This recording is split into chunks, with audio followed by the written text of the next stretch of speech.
एक छोटे से गांव में समीर नाम का लड़का रहता था। बचपन में ही पिता की मृत्यु हो जाने के कारण परिवार की आर्थिक स्थिति बड़ी दयनीय थी।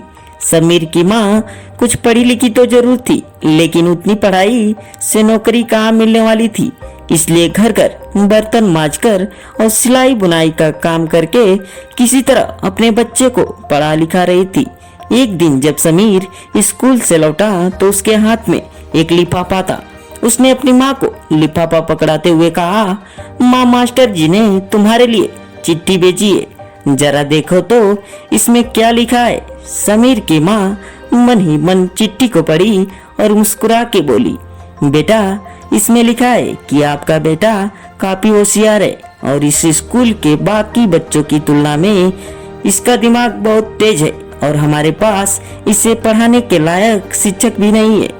इसलिए कल से आप अपने बच्चे को किसी और स्कूल में भेज दीजिए। माँ ने अपने बेटे का दाखिला दूसरे स्कूल में करा दिया। समय बीतता चला गया। समीर बहुत ही मेहनत के साथ अपनी पढ़ाई पूरी कर रहा था और बहुत मेहनत के बाद वह सरकारी नौकरी पा गया और अपनी माँ को उसी हालत में छोड़कर चला गया। समीर की माँ बूढ़ी हो चुकी थी और कुछ दिन से उसकी माँ की तबीयत भी खराब चल रही थी और एक दिन अचानक से उसकी माँ मर गई। समीर को उसकी माँ की याद बहुत सता रही थी। तभी समीर को घर की अलमारी में एक लिफाफा मिला। उसमें लिखा था, आपका बेटा समीर बहुत ही कमजोर है और 5वीं में पढ़ता है, लेकिन क्लास 2 के बच्चों की तुलना में काफी कमजोर है और हम इसे नहीं पढ़ा सकते।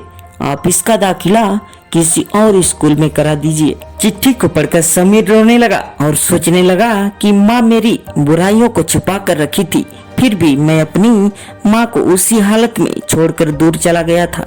दोस्तों, माँ हमेशा सोचती है कि हम पढ़ लिख कर बड़े होकर कुछ बन जाएं। इसके लिए माँ हमेशा चुपचाप न जाने कितनी कुर्बानियां देती है और अपने जरूरतों को मारकर हमारे शौक पूरा करती है। और यहाँ तक कि संतान बुरा व्यवहार करे फिर भी माँ उसका भलाई सोचती है।